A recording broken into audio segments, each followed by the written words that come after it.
জমি ক্রয় করার আগে যে জিনিসগুলো আপনাকে অবশ্যই দেখতে হবে, যদি না দেখে, এই বিষয়গুলো না দেখে আপনি জমি ক্রয় করেন, তাহলে আপনি বিপদে পড়বেন এবং পরবর্তীতে এ নিয়ে মোকদ্দমা, এ নিয়ে বিচার, এ নিয়ে বিভিন্ন ধরনের সমস্যার সৃষ্টি হয়ে থাকে।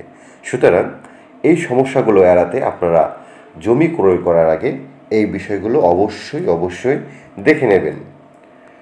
প্রথমে যে জিনিসটি করবেন, জমির তফসিল অর্থাৎ জমির মৌজা, খতিয়ান নাম্বার, দাগ নাম্বার এবং উক্ত দাগের জমির মোট পরিমাণ সম্পর্কে আপনাকে জানতে হবে।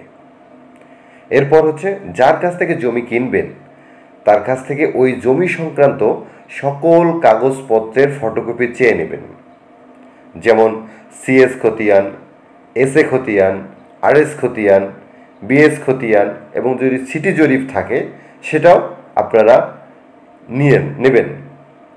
এবং সর্বশেষ যে পর্যন্ত বেচাকেনা হয়েছে সেগুলোর বায়া দলিল বা চেন অফ টাইটেল যেটা বলে, সেগুলো আপনারা অবশ্যই নেবেন।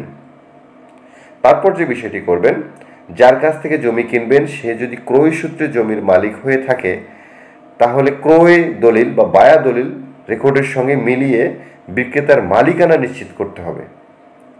এবং যদি উত্তরাধিকার সূত্রে ভূমির মালিক হয়ে থাকে সেক্ষেত্রে সর্বশেষ জরিপের খতিয়ান বিক্রেতা বা তিনি যার মাধ্যমে প্রাপ্ত তার নামে অস্তিত্ব মিলিয়ে দেখতে হবে।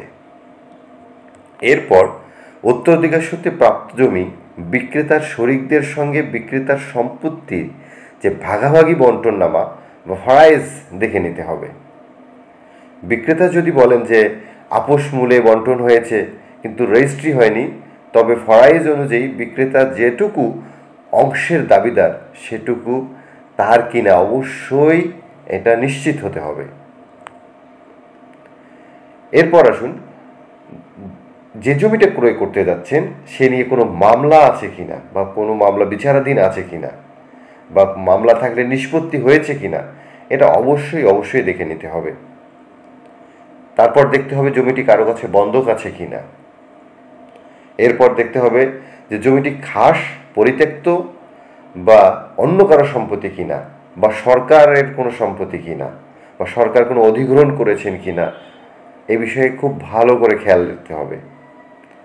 তারপর যা করতে হবে, জমির মালিক যদি নাবালক বা অপ্রকৃতিস্থ হয় বা পাগল হয়, সেটা অবশ্যই তার যে প্রকৃত অভিভাবক এবং সেই অভিভাবক আদালত সূত্রে অভিভাবকত্ব আছে কিনা এটা ভালো করে দেখে তার কাছ থেকে নিতে হবে।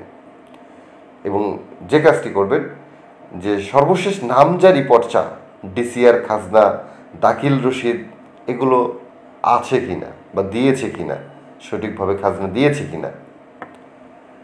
এরপর হচ্ছে জমির মালিকানা সত্ত্ব সঠিক পাওয়ার পর আপনাকে সিএস, আরএস, তারপর বিএস আর যদি সিটি জরিপ থাকে তাহলে সিটি জরিপের নকশা নিয়ে সরজমিনে সেখানে যেতে হবে এবং সেই নকশা অনুযায়ী সেই জমিটি সেই দাগের কি না এটা ভালোভাবে তল্লাশি করতে হবে।